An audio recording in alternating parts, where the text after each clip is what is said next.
Nous voici aujourd'hui dans les champs normands avec Mike. Bonjour Mike. Bonjour. Alors, on est à Montsecret. Explique-nous, quel est ce secret? Mon secret? Ouais. Bah du coup c'est une petite commune normande qui est, qui est à côté du Mont Cerisy, donc dans un petit endroit vallonné.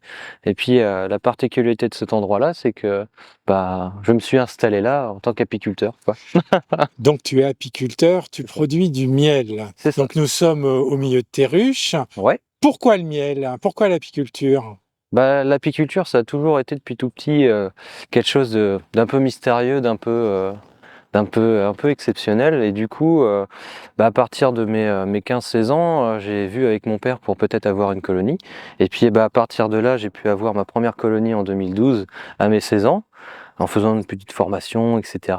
Et puis la passion, voilà, le virus m'a piqué, et puis voilà.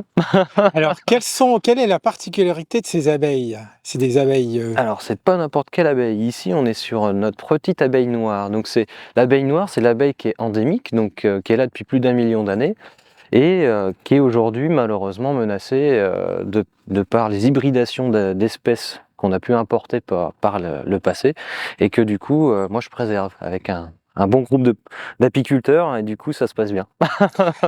Alors, quelle est la particularité du miel des abeilles noires? La particularité, c'est qu'on va pouvoir retrouver un miel authentique, un miel traditionnel. On va pouvoir trouver un miel qui a du goût, parce que du fait qu'on ait des abeilles qui n'ont pas les mêmes enzymes qui cassent les sucres au niveau du jabot de l'estomac de l'abeille, et de par leur réflexe naturel d'aller sur plus de mielés possible, même s'il y a des grosses mielées, par rapport à des abeilles qui vont être sélectionnées pour aller que sur les grosses mielées, on va retrouver un goût beaucoup plus varié et un goût beaucoup plus prononcé que sur les autres espèces. Donc c'est ça aussi qui est très intéressant de retravailler avec elles. Voilà. Tu nous parlais tout à l'heure de la transmission. Pourquoi la transmission est importante pour toi? La transmission, déjà, j'ai eu la chance d'avoir des apiculteurs qui m'ont transmis pas mal de connaissances et qui continuent encore. Et du coup, de pouvoir transmettre ça, c'est un intérêt aussi pour les générations futures. Pourquoi retravailler avec l'abeille noire? C'est parce que c'est notre abeille d'ici et ça serait triste de la voir mourir, entre guillemets, ou perdre. Et ce qui serait important, ça serait de pouvoir la transmettre, même si demain j'ai 70 ans, la transmettre aux générations futures, ou tous ceux qui veulent s'installer ou travailler avec elle, qui le puissent tout simplement, que ça soit toujours une possibilité. Que ça serait dommage le contraire. On a failli perdre d'autres espèces comme les cobbes normands après-guerre parce que le tracteur les avait remplacés. Aujourd'hui, il y a eu des associations, il y a eu plein de monde qui les ont sauvés. Là, c'est pareil pour notre abeille, quoi, tout simplement.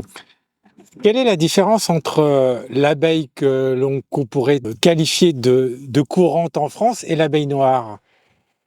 Chez nous, dans l'ouest, on a encore quand même des abeilles plutôt noires. Après, on va avoir des abeilles noires plutôt hybridées. Donc, est-ce qu'on peut l'appeler encore abeille noire? Je ne pense pas. Parce qu'une abeille noire, ça a une morphologie, une caractéristique. Ça a des réflexes naturels que d'autres n'ont pas. Et aujourd'hui, on va plutôt privilégier une abeille jaune. Pourquoi jaune? Parce que c'est la couleur qui prime en France apparemment. Mais c'est plus une abeille qui est hybridée de par soi-disant sa productivité, sa rapidité, etc., sa vitalité. Alors qu'aujourd'hui, on n'a jamais eu des abeilles aussi malades, on n'a jamais eu des abeilles en durée de vie qui font que 11 mois. Aujourd'hui, une reine vit que 11 mois, alors que moi, elles vont vivre 4 à 5 ans. Donc c'est quand même incroyable, avec des rendements très intéressants, où je suis peu interventionniste, etc. Donc il y a vraiment un souci de là, et en fait c'est qu'est-ce qu'on veut de notre apiculture plus tard? Est-ce qu'on veut une apiculture pérenne, durable, qui respecte son écosystème, qui respecte son environnement, ou est-ce qu'on veut une apiculture industrielle au même titre qu'une agriculture qui ne respecte plus grand-chose? Enfin, voilà. Merci, et puis, bon élevage d'abeilles noires. Merci, puis à bientôt.